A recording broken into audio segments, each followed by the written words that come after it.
최병기 원장님께서 1시간 정도 이렇게 강의를 해주실 겁니다. 강의의 제목은 21세기와 한민족의 비전이라는 주제를 강의를 하실 건데요. 우리 최병기 원장님은 현재 지금 한국 경영문화연구원에서 원장님을 하시고 계시고요. 그리고 경력으로는 통일부 통일교육전문위원으로 주로 이제 공무원들 그분들을 많이 교육을 해주셨어요. 그리고 사회에서도 이제 이천에 있는 그 설봉호텔이죠. 거기에 대표이사를 사장님으로 역임하셨고 또 한국 국제평화연구소 이사님으로도 활동하셨습니다. 그리고 조금 전에 이전에는 그 서문대학교 교양학부 교수님으로 출강을 나가셨고 그래서 그래도 오늘 이렇게 귀하게 또 이렇게 여기에 종로 평생교육을 모셔가지고 강의를 이렇게 해주시게 됐습니다. 그동안 이렇게 주로 제일 많이 강의해 주신 분들은 이제 국가 공무원들 대상으로 제일 많이 해주셨는데 오늘은 이렇게 종로 평생교육원에서 강의를 해주셔서 아주 크게 생각을 합니다. 우리 보실 때 박수 좀 올려드리겠습니다.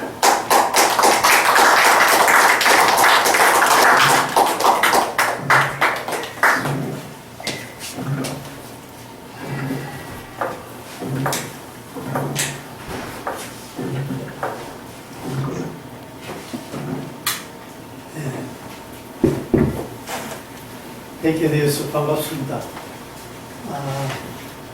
평생교육원은 제가 인연이 깊습니다. 서울평생교육원 16년 됐는데 그동안 원장을 한 4년 하고 또 바쁜 일이 있어서 사회교육을 좀 하다가 다시 또 원래 와서 인연을 맺게 됐는데 오자마자 또 종로 평생교육원도 이렇게 개강을 하시게 돼서 개강식 날 제가 와 뵀습니다. 특히 우리 서정환 원장님께서 굉장히 적극적으로 활동하신다고 해서 굉장히 마음이 든든합니다. 오늘 21세기와 한민족의 비전 제목이 굉장히 좀 거창하죠. 그러나 여하튼 20세기하고 21세기에 등장하면서 가장 큰 대두된 것이 바로 4차 산업혁명이니까 그 4차 산업혁명이라는 물결을 좀 이해를 해야 되고 한민족의 비전이 이러니까 사상 엄밀하게 보면은 한국인의 비전인데 통일을 내다봐야 되기 때문에 한민족의 비전이라는 제목으로 이렇게 씁니다. 그러나 제가 강의하는 주로 내용은 바로 통일에 관한 얘기는 뒤로 미루고 오늘 당면한 내용을 가지고 말씀을 드리도록 하겠습니다.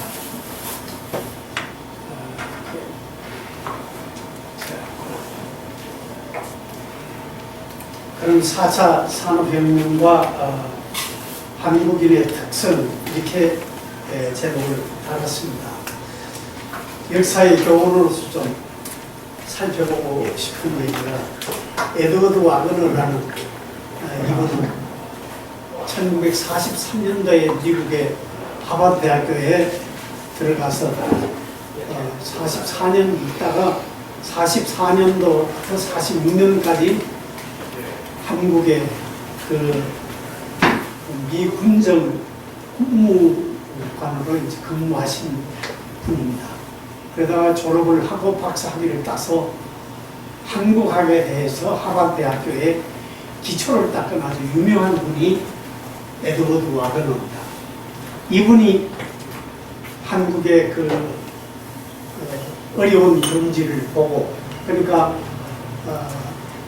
45년 독립된 100일까지 과거 역사를 보니까 한국의 역사는 일본 역사보다도 훨씬 더 선진화되고 문명이 앞서 있었는데 왜 일본의 식민지가 되었는가?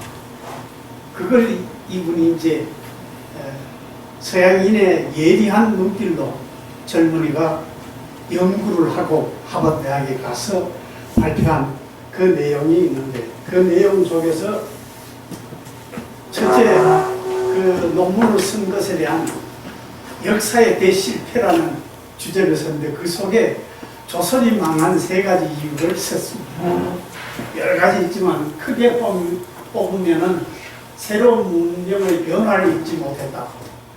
이 시기만 하더라도 독일은 바로 비스마르크가 16개 성을 통일시켜서 하나의 통일 독일을 향해 나가고, 또 영국은 해가 지지 않는 나라 대영제국을 건설하는 전성기고, 일본은 메이지 유신이 등장해서 새로운 아시아 태평양 시대를 주름 잡는 그런 역사적인 기회. 왜 조선은 찬란한 역사가 있었음에도 불구하고 오히려 식민지 되었는가, 그걸 놓고 얘기한 것입니다. 그래서 문명의 변화를 잊지 못했다, 개방적이지 못했다는 얘기죠. 쇄국 정책을 써서 해외 문물을 받아들일 수 있는 생각도 없었고 여유가 없었다. 그 다음에는 지식계급의 타락과 관료집단의 부패. 그래서 좀 우수한 사람들은 전부 당쟁 싸움에 급급했지 국가의 미래나 백성들의 앞날을 어떻게 해야 할 것이냐는 책임감이 있는 사람들이 없고, 심지어 동학혁명의 여러 가지 원인이 되었던 그 전라도 고부군수 조제갑의 그 사건을 아주 이분은 예리하게 그 지적을 해나갔습니다. 자기가 바로 골원님으로 내려가서 행패를 부리는 것도 좋지만은 자기 아버지의 공덕비까지 세우기 위해서 수많은 주민들의 그 물세를 받는 수탈을 하는 그런 일이고, 또 후임자가 어디 내려가면은 불과 한 3개월, 길어야 6개월 만이면은 또 후임자가 내려간다는 거죠. 그건 뭐냐, 계속 뇌물을 받고 또 바꾸고, 뇌물을 받고 바꾸는, 세계 어느 역사에도 볼 수 없는 내용을 얘기를 했습니다. 그 다음에는 나라에 어른이 없었다 이 말이에요. 국론이 분열됐다 이거예요. 며느리와 시아버지가 분쟁을 하고 있으니까 국민들은 4분 5일을 될 수밖에 없었던 내용이 있다. 그래서 이 역사의 대실패에 에드워드 아거너가 지적한 것이 뭐냐면, 요즘 다시 학자들이 회자되는 이유가 구한말의 모습이 지금이 굉장히 같이 어프로치 되는 부분이 참 많다. 물론 똑같이 판박이는 아니어도 지금도 새로운 문명을 잘 읽고 있느냐, 시대 상황에 정말로 온 국민이 가슴에 저미도록 느끼는 것도 있지만은 식자들이, 오피니언 그룹들이 정말로 우리 이래서는 안 된다, 국가의 미래를 위해서는 이래서는 안 된다 하고 나올 수 있는 사람이 있느냐. 그 다음에 지식계급이 소위 포퓰리즘에 빠져가지고 팬덤 문화라 그러죠.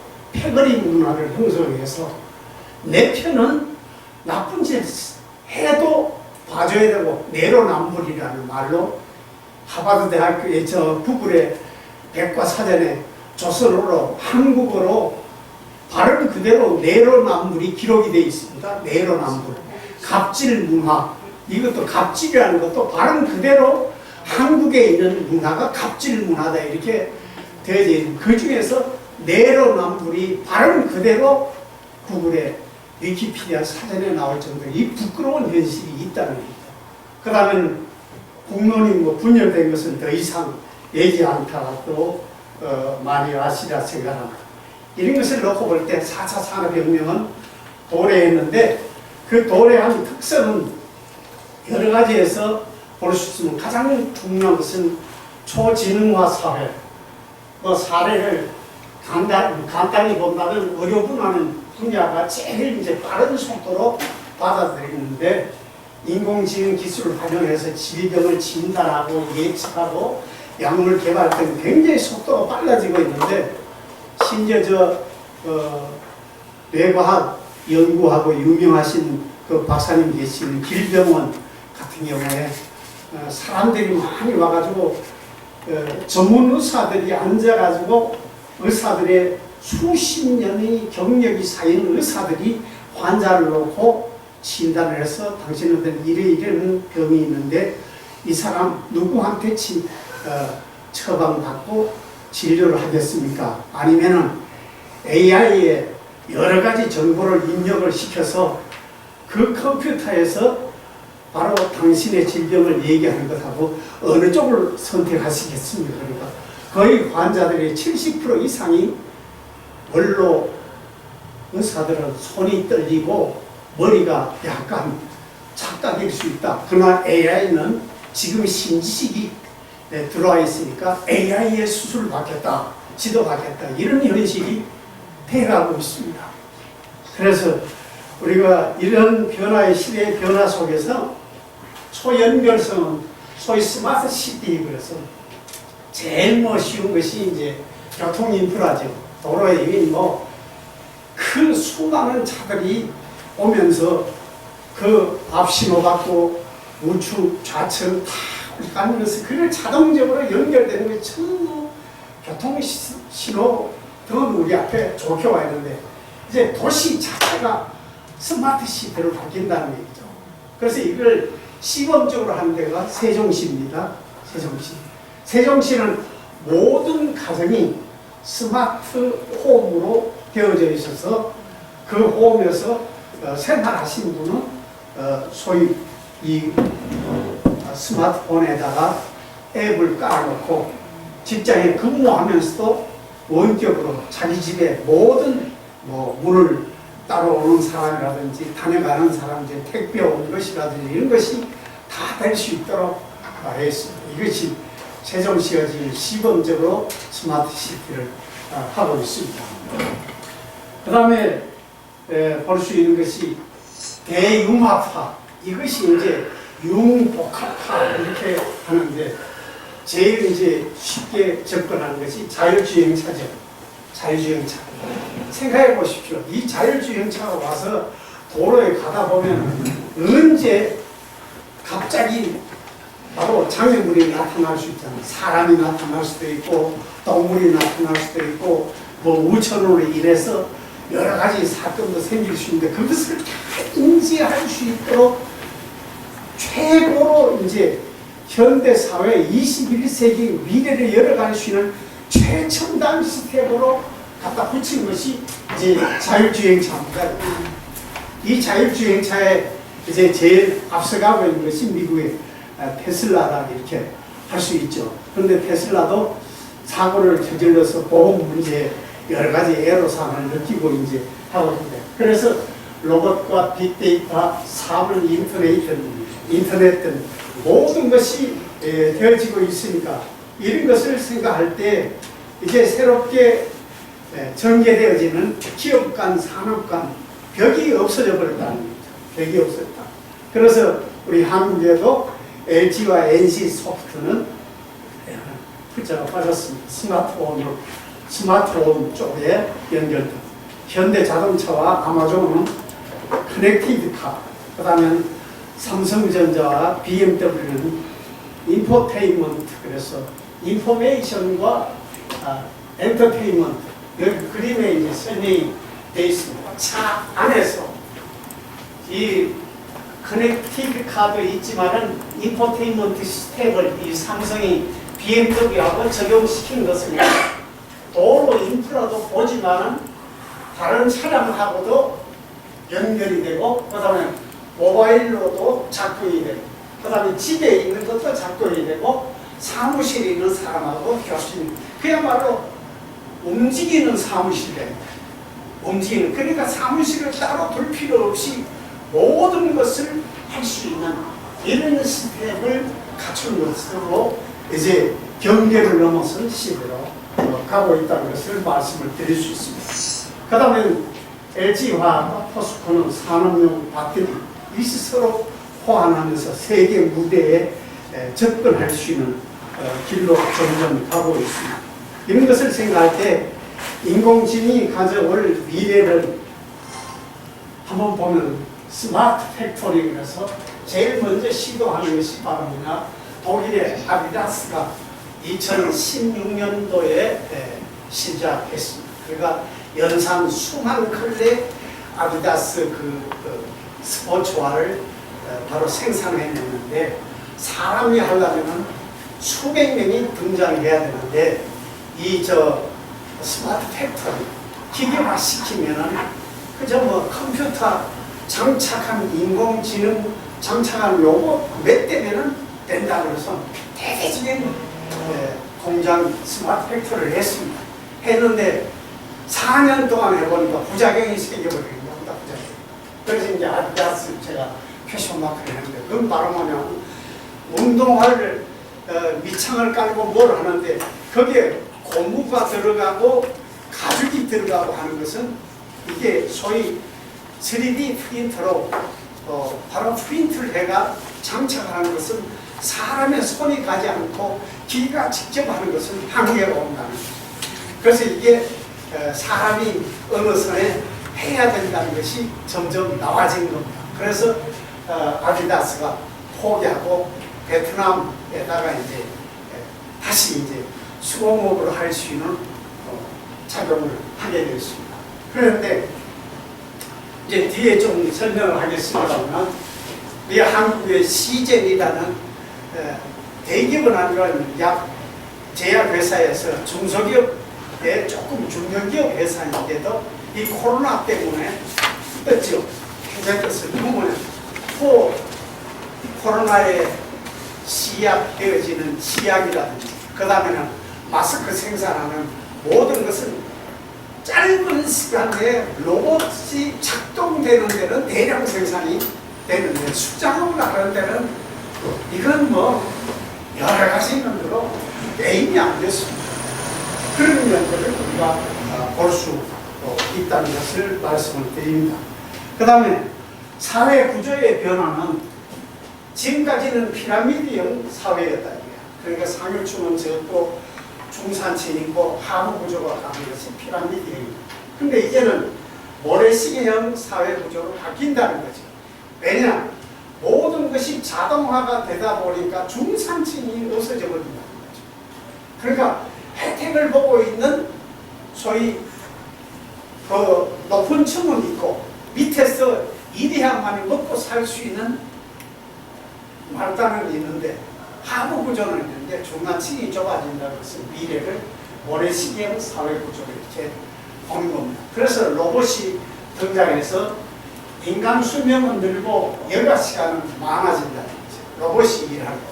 그럼 사람이 일하는 시간은 점점 줄어드니까 오히려 인간 수명은 늘고 노동 여가 시간은 많아지니까 가상현실을 활용하는 스마트폰 세계로 점점 더 태블릿 PC 만지는 것으로 모든 것을 관계를 맺게 하는, 그러니까 인간 관계보다는 기계와의 관계에 더 빠져드니까 이게 문제된다는 거죠.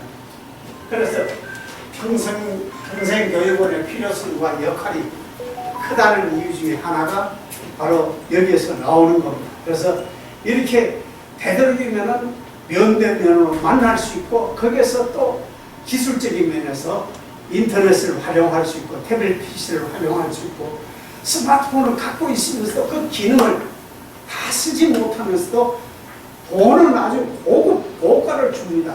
그래서 우리 한국의 통신 회사를 위해서 기부를 하는 사람들이 대단히 많습니다. 솔직히 말해서.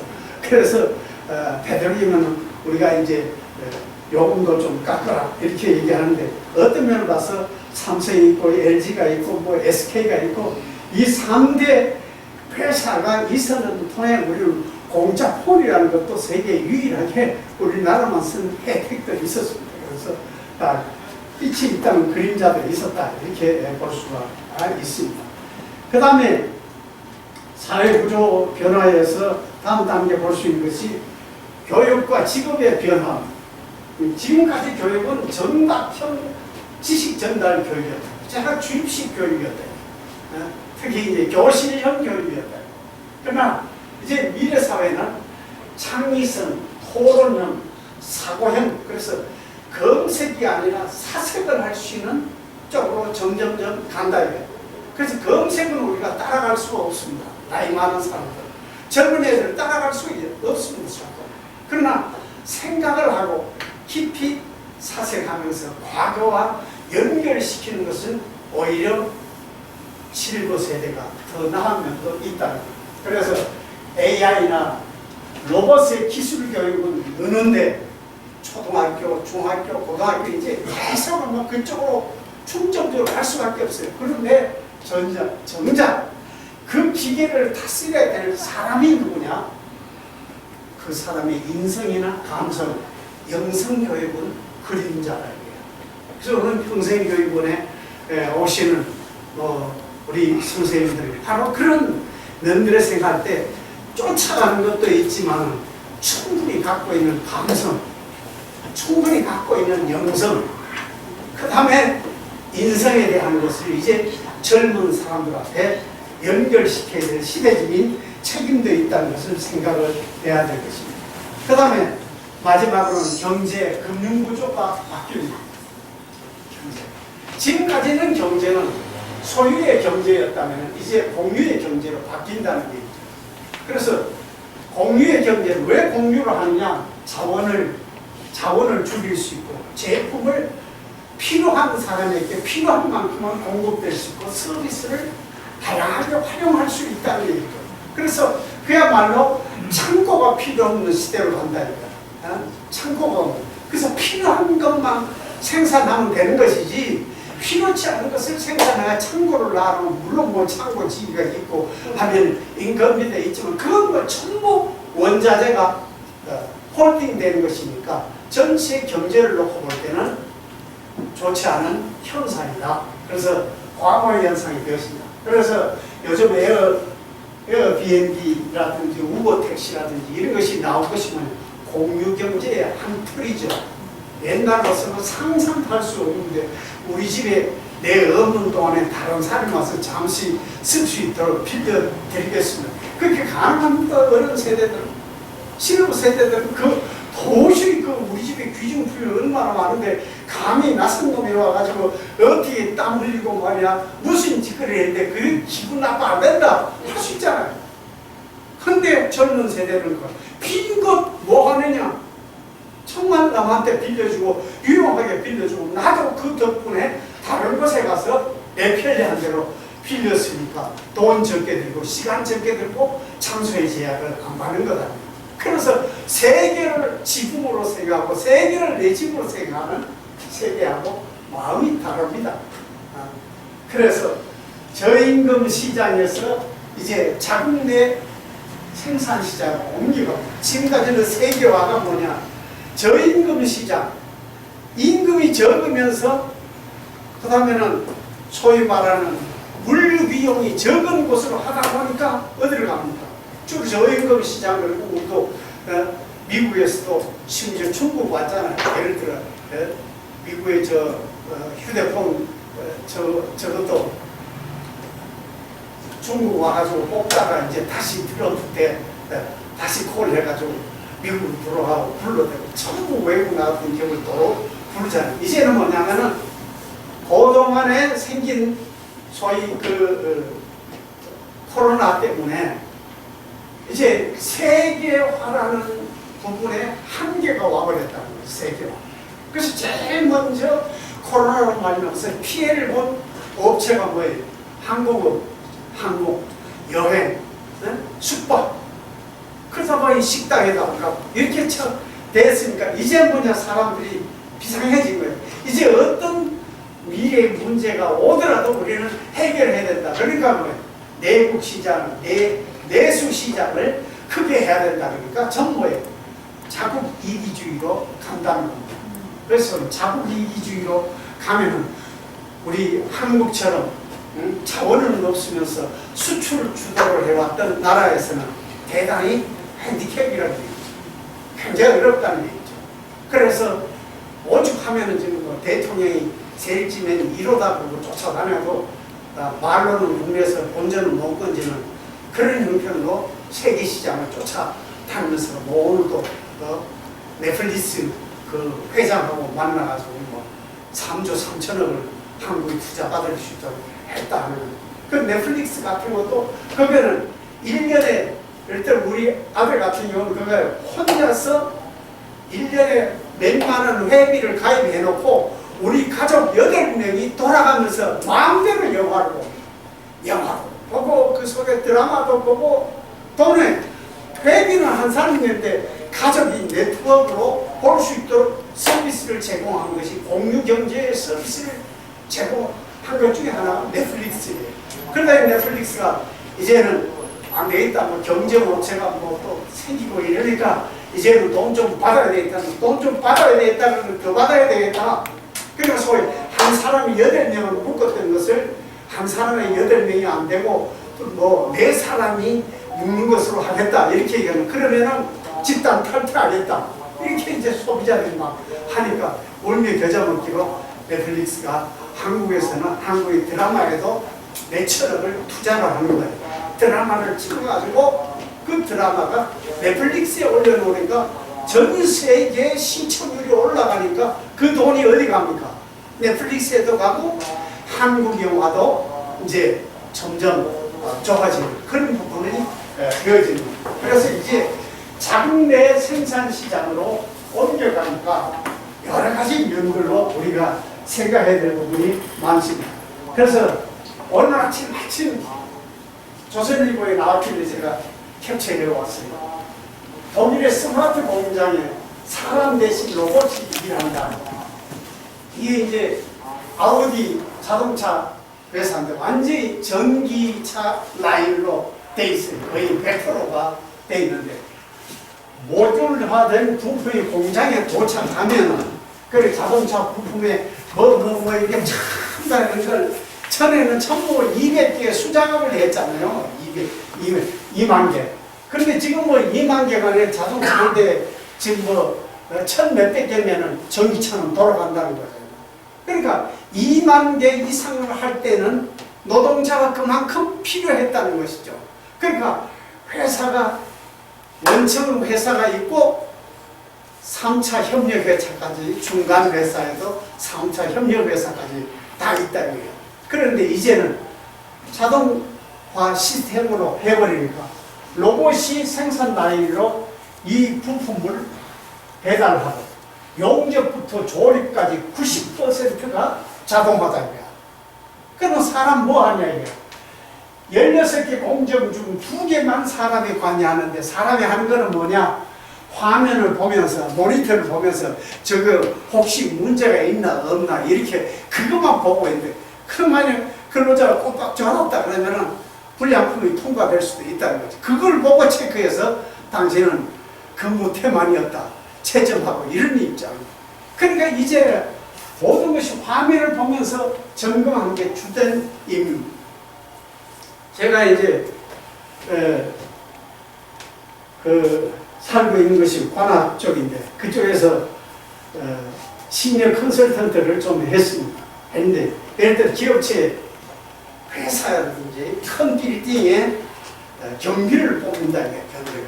그 경비를 뽑을 때 옛날에는 뭐 건강하고 그 다음에 뭐 밤에도 항상 보초 잘 볼 수 있는 그런 사람을 뽑는다. 요즘은 새로 세워지는 빌딩, 새로 세워지는 아파트에는 화면이 전부 뭐야?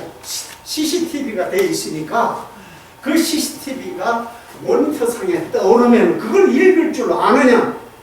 이 소위 말하는 엑셀 프로그램을 다룰 줄 아느냐?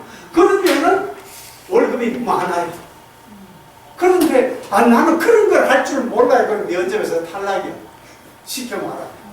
그만큼 이제는 뭐냐면은 이 점점점 미래를 향해서 가는 것이 자동화 시스템이고 고급 두뇌가 근무하는 직장은 있지만은 막노동하는 직장은 이제 없어요.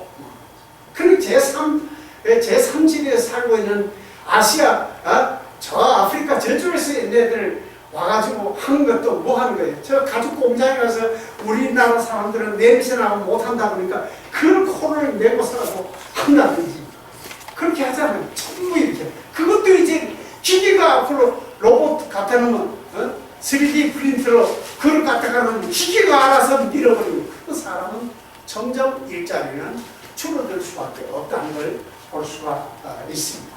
자, 이런 것을 생각하면서 한국은 세계 최고의 로봇 기술을 가졌다는 거야. 로봇 기술. 그런데 노조가 반발 때문에 못 내고 있다. 노조가 일감이 줄어든다. 일감은 줄어들게 돼 있죠. 그 다음에 기아 소하리 공장에는 자동화를 다 시스템 깔아놓고도 자동화 포기했습니다. 현대차 싱가포르의 첫 스마트 공장이 들었습니다. 싱가포르에는 좋다 이게. 그 다음에 여기에서 2021년도 국제 로봇 연맹 보고서의 자료를 보면은 2010년부터 세계 최고의 로봇 집적도를 갖고 있다. 우리나라가 이 로봇 집적도라는 말은 근로자 1만 명당 로봇 보급 대수다. 로봇이 몇 대냐 이거야.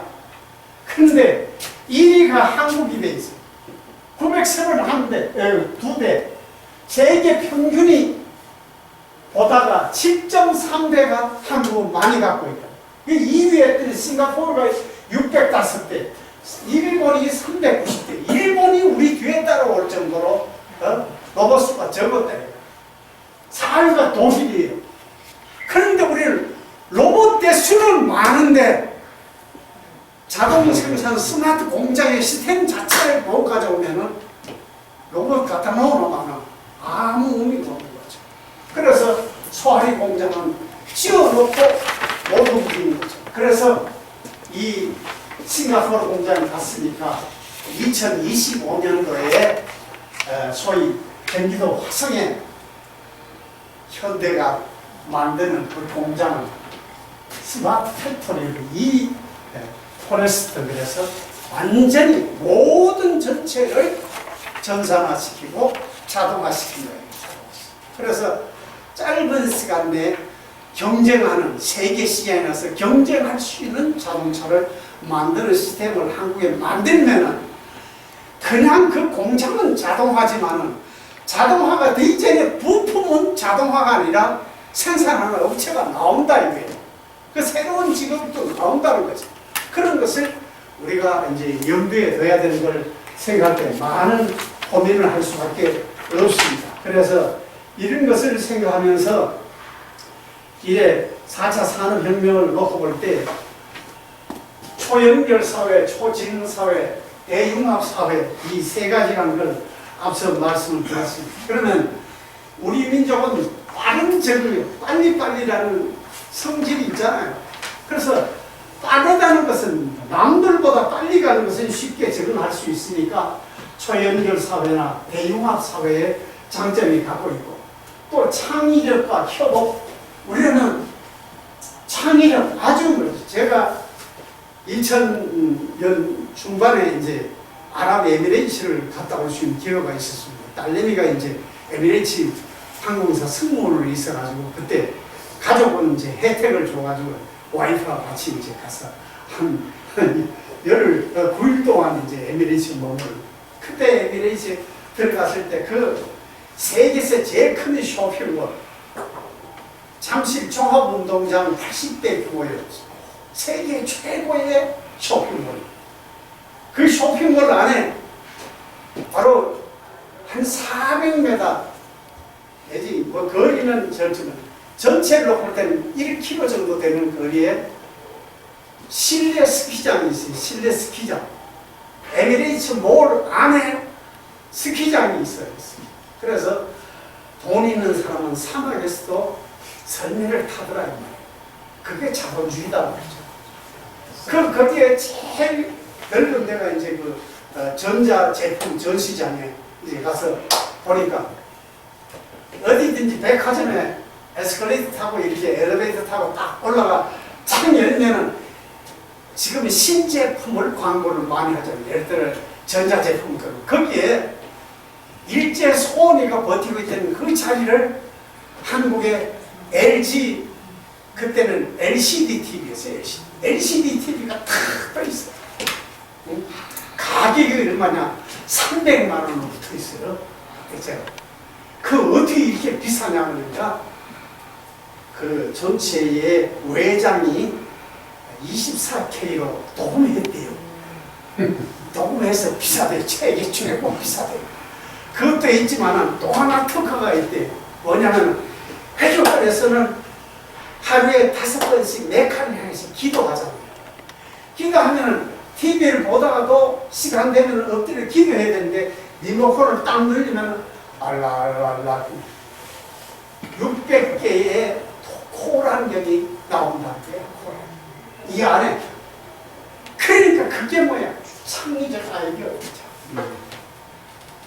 밑에 스마트폰 가게, 그때는 뭐 스마트폰이 한 폴더, 삼성 폴더폰을 팔고 있었는데 삼성 폴더폰의 가격은 TV 300만 원인데 이거는 1000만 원권이요.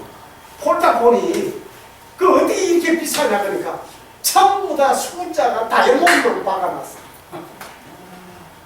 그 폴더폰을 보자 하면 보자 그러면 뭐냐 열쇠를 따로 끌려가지고 보여주는 거야. 전부 따로 이렇게 돼 있어요. 그럼 왜 이렇게 비싸냐 하니까 다이아몬드로 숫자를 박아놨기 때문에 부호들이 왔을 때만 가능하다는 거예요. 거기다가 왜 이렇게 비싸는 소위 말하는 창의적인 아이디어가 있다. 그게 뭐냐? 사막에 방향도 없고 그 다음에 여러 가지 어려운 거. 하루에 5번씩 메카를 향해서 기도하려면 메카를 향할 수 있는 나침판이 있어야 되는데 폴더폰에 나침판이 깔려져 있다. 나침판이. 지금이야말로 뭐 스마트폰이 나침판을 앱 다운받으면 되죠. 그때 세계 최초로 바로 폴더폰에 나침판 깐 것이 한국의 애니콜이라니까. 그걸 보고 나침판이 있으니까 나침판 때문에 비싸요. 그 제가 삼성 자주 안 들어갔지만 교육 가가지고 나침판을 넣은 계기가 어디서 나오냐 물어봤어요. 교육 담당자한테. 그랬더니 신입사원 워크숍이 있었는데 어디 설악산 콘도에 가가지고 워크숍을 하는데 한 분임조에 5명씩 앉아서 워크숍을 한 40명이 했다는 거예요. 했는데 그 중에 새로운 폴더폰이 나오는데 좋은 아이디어가 집어넣어서 중동 지역을 장악할 수 있는, 중동 지역에는 그동안 노키아만 있고 미국에 뭐 블랙폴리폰 들어갔는데 한국의 스마트폰은 유럽의 인기를 못 끌어가지고 저쪽 중동에는 없다. 그러니까 획기적인 뭐냐 거기서 바로 아이디어가 나온 것이 나침판을 넣자. 그 나침판을 넣자. 그래서 그 사람에게 나침판을 신입사원 워크숍에서 나온 아이디어다. 그 나침판을 어떻게 생각했냐. 걔 아버지 직업이 직관이더라. 직관이 뭔지 알아보니까 당연히 제가 대학교 학생들한테 직관이들 선생님 교수님 직관이 뭡니까? 현관 옆이 직관이라고 그러니까 어릴 적에 아버지가 나무 산소 쓰는 데 가서 패처를 딱 놓고 방향을 트는 그걸 봤는데 그게 문득 나침판 그러니까 아버지 생각나서 그걸 집어넣어서 대박을 터뜨린다. 그래서 이 어느 세대는 경험이고 그 축적된 노하우가 창의력으로서 세계 앞에 이거 삼성 얘기만 하면 뭐 삼성 선전하는 것 같지만 사실상 아이디어는 거기다가 세계 바로 맨 먼저 집어넣은 것이 DMB 집어넣었죠. 또 그 카메라 요새 디카지만 디카 넣으니까 노키아가 뭐라 그랬습니까? 이게 미쳤나 무슨 카메라에다가 사진 휴대폰에다가 뭐 사진기를 집어넣는 그런 디카를 하니까 디카가 그냥 대박을 터뜨리니까 저것도 디카 집어넣었잖아. 그래서 이만큼 우리가 앞서갔던 것인데 지금 오히려 맥히고 있다. 이게 맥히고 있다 하는 것을 생각합니다. 그 다음 높은 교육 수준, 지식 수준도 높고 대융합사회 이런 부분도 연결될 수 있고 그 다음 ICT 산업의 역량도 우리는 좋은 것입니다. 이 좋은 기회가 되는데 먹어버리니까 우리 뒤에 따라올 거다. 착각하지 말아요. 중국이 몇 년 뒤에 우리 뒤에 따라올 것이었는데 지금 중국이 우리 뒤에니까 반도체 1위에는 전부 다 앞에 가 있어요. 지금 세계 드론이 제1위가 중국이잖아요. 근데 이런 걸 생각할 때 우리가 너무너무 방심하고 있는 것이다 생각할 때 안타깝다는 얘기죠. 그 다음에 이제 4차 산업혁명 얘기하다 보니 30분, 뭐 40분이 갔습니다. 21세기 선진국의 조건을 놓고 생각해보자. 한국 사회 어디로 가야 합니까?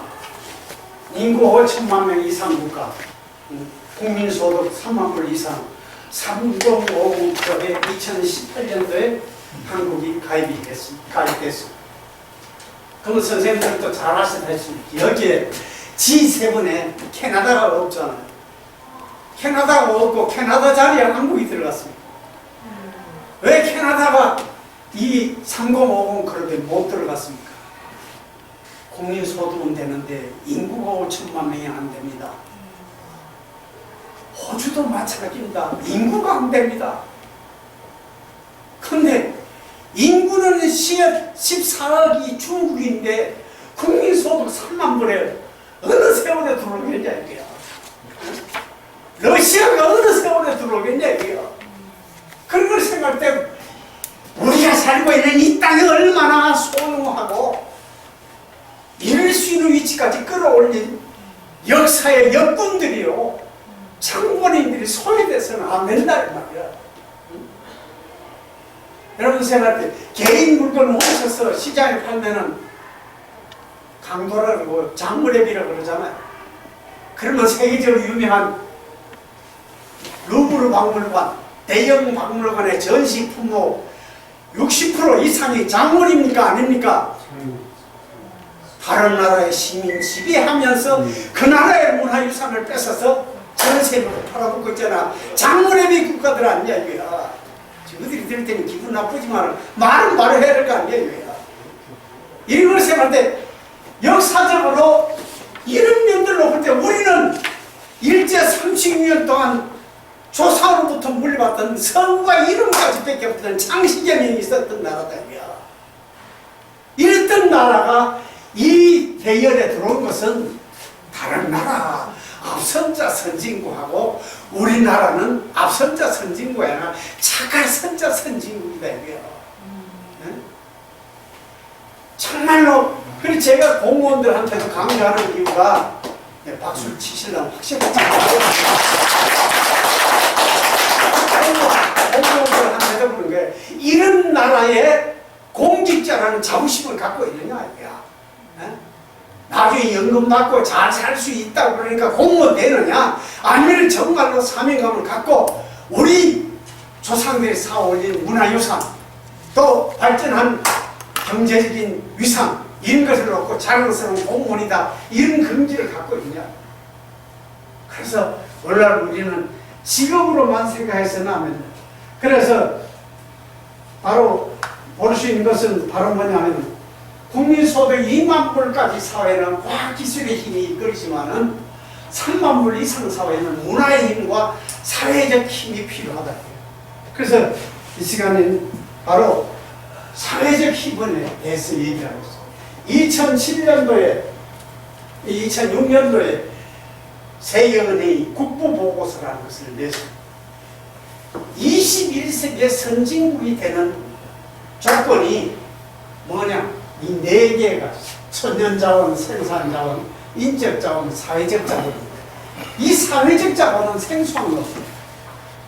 옛날에 기업이 필요한 것은 뭐 자본이 있어야 되고 자원이 있어야 되고 노동력이 있어야 되고 기술이 있어야 되고 이거는 3대 자본을 많이 배웠지만 사회적 자본이라는 말은 바로 이 세계은행에서 2006년도에 국부보고서를 할 때 처음 내 사회적 자본이 51%다.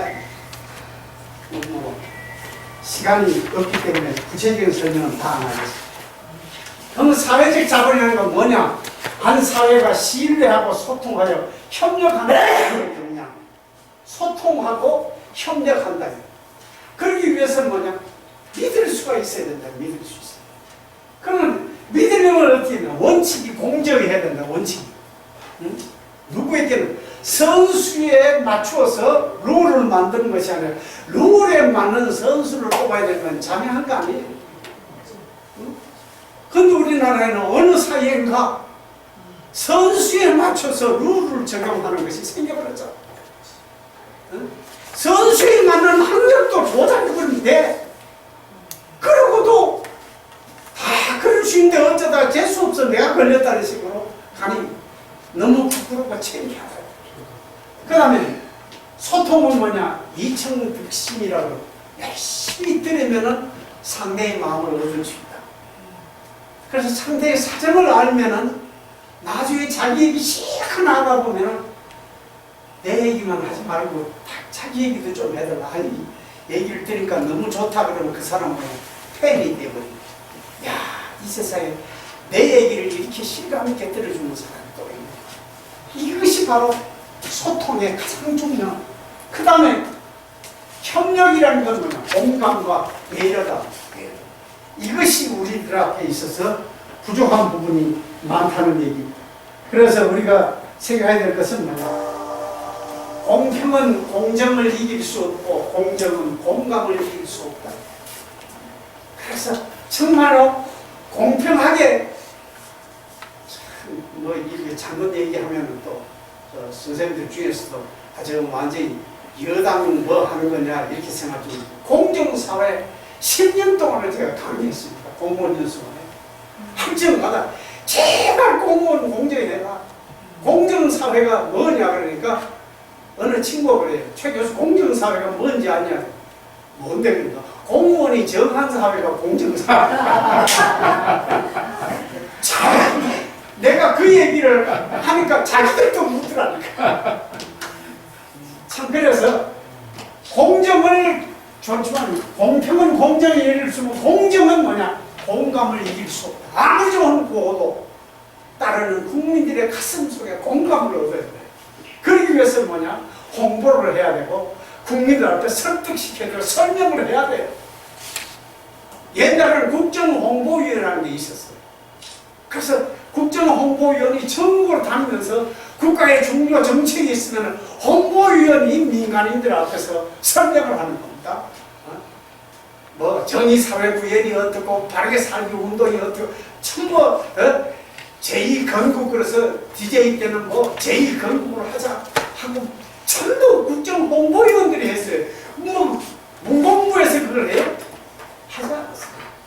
그래서 어느 사회인가 참 그런 역할을 하는 사람이 없어져 버렸어요. 왜 그러냐? 전부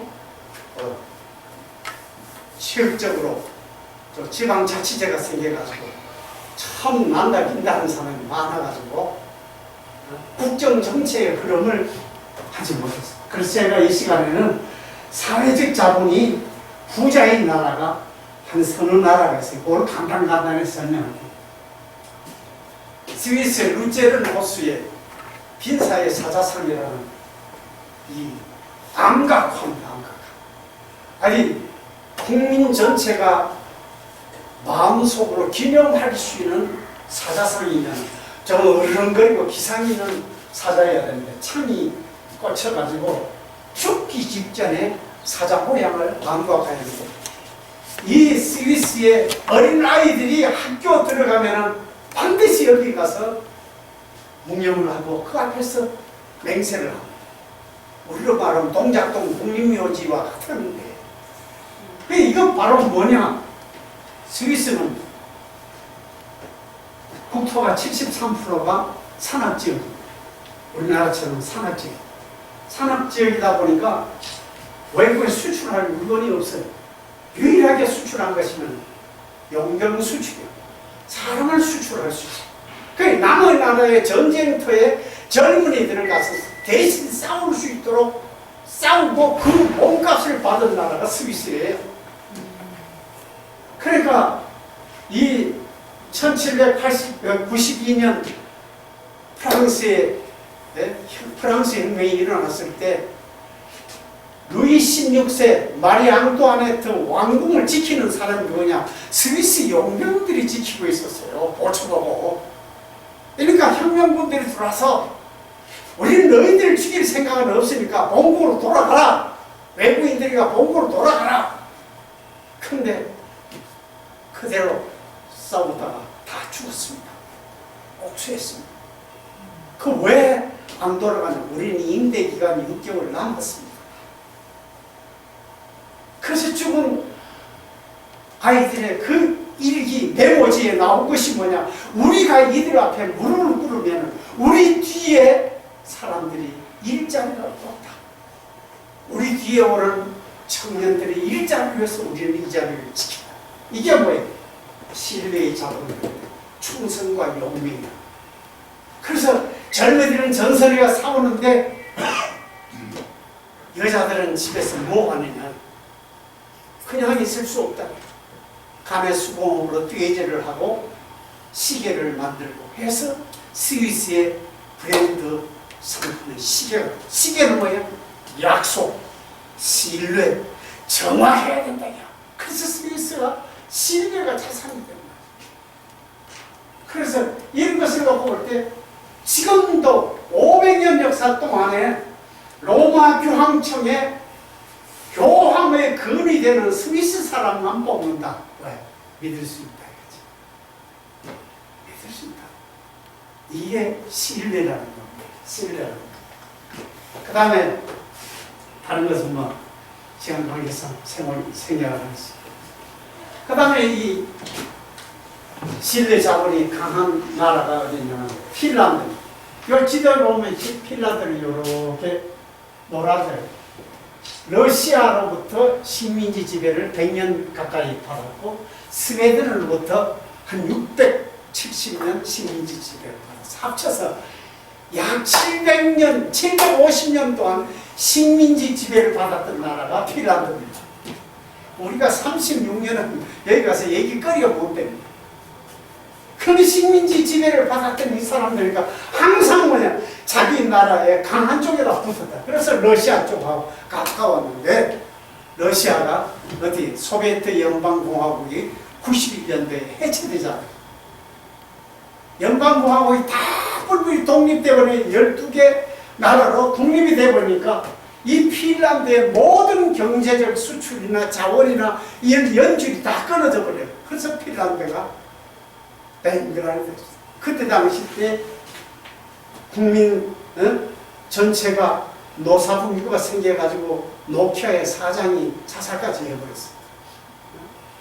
그 다음에 주가는 떨어지고 전부 부채고 이 핀란드의 부채 때문에 유럽이 흔들리니까 그때 뭐라 그러냐, 유럽의 지도에서 핀란드를 도려내고 싶다. 이렇게까지 그때 당시 유럽에서는 핀란드가 혹시 떠버렸어요. 근데 15년 이상 그 어려운 난세 속에서 새로운 터닝 포인트를 찍은 나라가 필요하다.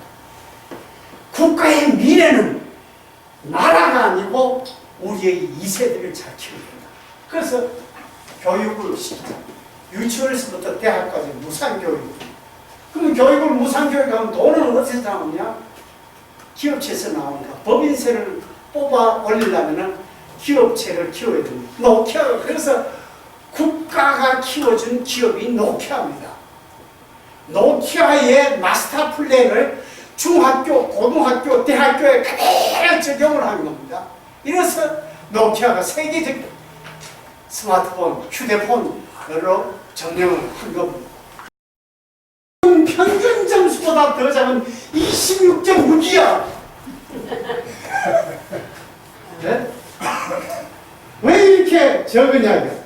그래서 신뢰 지수가 낮은 원인 분석이 여러 가지 있지만 챗 GPT에다 제가 물었어요.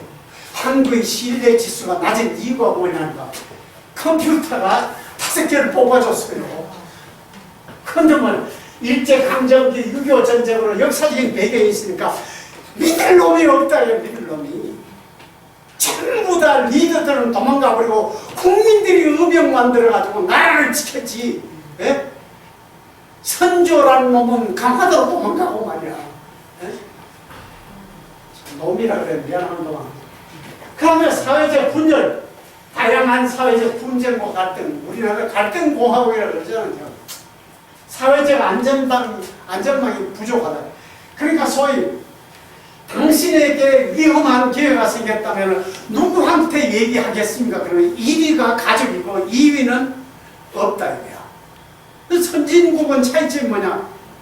지금 내 곁에 있는 사람, 내 이웃에 있는 사람. 사회 안전망이 잘 돼 있다. 이거야. 사회 안전망이. 그러면은 자식은 지금 미국 유학 가 있고 저 지방에 취직대가 그 언제 자식한테 연락해가 병원에 간 얘기야. 이웃집에 있는 통반장이 낳고 그 어느 집 상점 주인이 낳고 슈퍼마켓 아저씨가 낳은 거 아니야. 그래서 우리는 이런 신뢰의 로 바꿔가지 않으면 안 된다. 그래서 경쟁적 사회 분위기 이것도 문제라는 얘기. 그래서 이런 것을 생각하고 우리에게 이제 핵심의 결론은 바로 뭐냐. 태생적 신뢰를 믿는데 사회적 신뢰가 약하다. 태생적 신뢰는 우리끼리 지연, 혈연, 학연은 좋은데 전체로 우리끼리는 오케이인데 저쪽 팀에는 주지 마라. 그게 뭐예요? 좋은 것 같으면서도 사회 전체를 놓고 볼 때 부작용이 되는 거예요. 그래서 이제는 사회 공동체 신뢰가 돼야 된다. 그래서 이걸 위해서는 법과 제도가 존중되고 공정사회 시스템이 잘 작동돼야 되고 공직자가 청렴해야 되고 성숙한 시민의식이 있어야 된다. 이 말. 자, 이런 것을 놓을 때 결론을 못 내리니까 마지막 마무리로 조금만 더 하고 끝낼게요. 꼭 바쁘신 분은 하셔도 됩니다. 그래서 이 문화적인 내용은 얘기 안 하면 안 되기 때문에 조금만 설명하겠습니다. 세계적으로 유명한 조셉 나이라는 이 하버드 대학 교수는 클린턴 대통령 당시 때 보좌관이었죠. 이번에도 이제 윤석열 대통령이 마침 하버드 대학 가서 강의할 때 조셉 나이 교수도 같이 만난다는 얘기가 나옵니다. 세계를 움직이는 힘이 두 가지가 있는데 그것은 하나는 뭐냐? 하드 파워, 하나는 소프트 파워다. 하드 파워는 강요와 위협, 지불하거나 유의하는 건데 소프트 파워는 매력이 있어야 된다. 매력. 그래서 이런 것을 놓고 볼 때 이제 좀 더 구체적으로 설명할 수 있는 것이 뭐냐? 군사력과 경제력은 하드 파워에 해당되는 것이고 문화력과 사회적 자본은 소프트 파워에 해당되는 것이다. 그래서 독일의 베를린 장벽이 무너진 것은 망치가 무너뜨린 것이 아니고 동서독을 교류하는 방송 문화의 힘이, 문화의 힘이 그 벽을 무너뜨렸다. 이 얘기는 뭐냐? 앞으로 남북의 문제는 무기 가지고 해결되는 게 아니에요. 무기 가지고. 물론 겉으로 뭐 강한 무기 있으면 꼼짝 못하는 문화적 교류는 끝없이 되어져야 된다. 이렇게 말씀을 드릴 수 있겠습니다. 그래서 우리의 문화적인 내용을 볼 때 2010년도에 일본 동경대학교에 특강 교수로 폴 케네디 박사가 왔습니다. 강대구의 흑망이라는 책을 쓴 아주 유명한 교수죠. 근데 이 폴 케네디가 그 동경대학 100주년 기념식에 강연을 하는 거니까 얼마나 귀중한 자리예요. 거기 가서 강의 주제가 뭐냐? 21세기 아시아 태평양 문명 시대 여러 가지 주역이 어느 나라이냐? 어느 민족이냐? 그런데 19세기는 팍스 브리데리카 시대는 영국이 20세기 팍스 아메리카는 미국이 주도했다. 그럼 21세기는 팍스 아시아 태평양 문명 시대의 주역이 어디냐? 물었어. 그리고 일본 갔으니까 재팬 물어봤어. 그러니까 일본 조용한 거야. 처음이라고. 조용. 네버 재팬. 일본 아닙니다. 오, 화가 나버렸겠다. 일본이야. 그럼 일본이 아니면 어디란 말이야? 중국이란 말이야? 네버 차이나. 중국도 아니다. 그래서 나온 것이 뭐냐? 메이비 코리아. 아마도 코리아. 아마도 코리아가 될 것이라는데 너무 기분이 좋아서 이 어른을 2년 뒤에 세계경제연구원에서 조선호텔 초청해가 강의를 들어서 이분한테 일본에서 한 내용이 베이비 코리아라는 그 말이 맞습니까? 이때 나온 말이 오니 코리아다. 왜? 남북한이 통일되면은 21세기 아시아 태평양 문명 시대에 주역이 된다는 거야.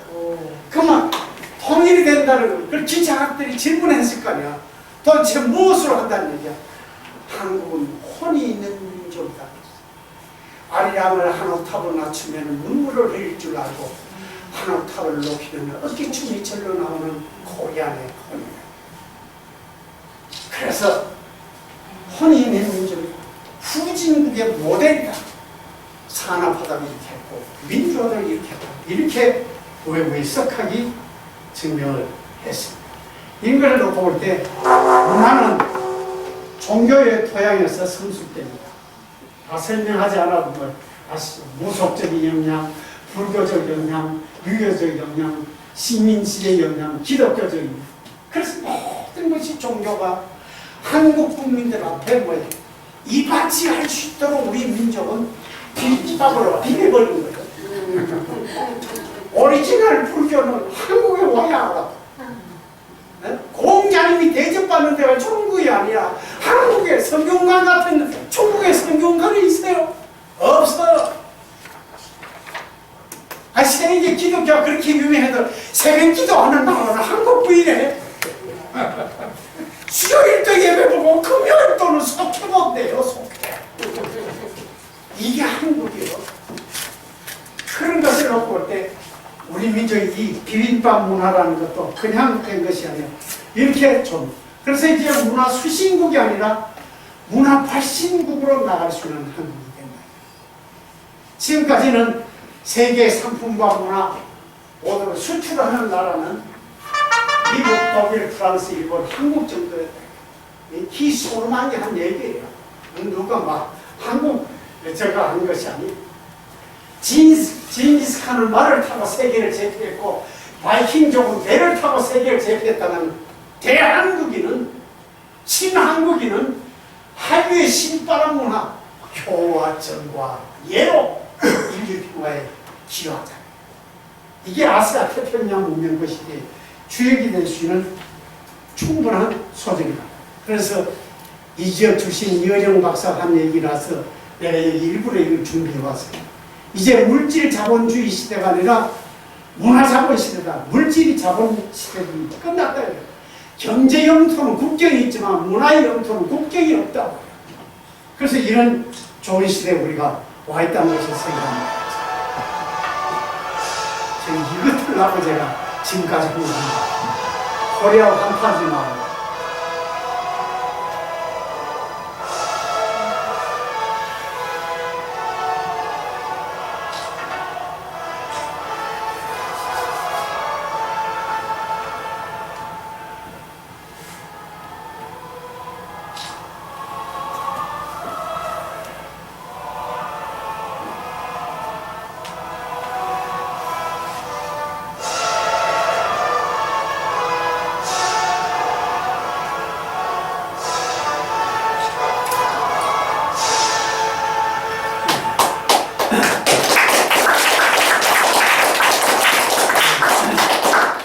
창공의 깃발은 바람에 흔들리지만 사람의 손에 든 깃발은 신바람이 날 때만 흔들립니다.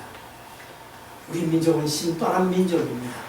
그래서 새로운 21세기에 이 신바람이 다시 세계 무대를 향해서 펼쳐갈 수 있는 역사적인 기회라는 걸 생각할 때 우리 어르신들이 작지만은 이 종로 평생교육원에 앉아있지만 가슴 속에는 세계를 향하는 팍스 코리아나의 불덩어리를 갖고 임해 주십사는 부탁을 드리면서 제가 여기서 나가보겠습니다. 감사합니다.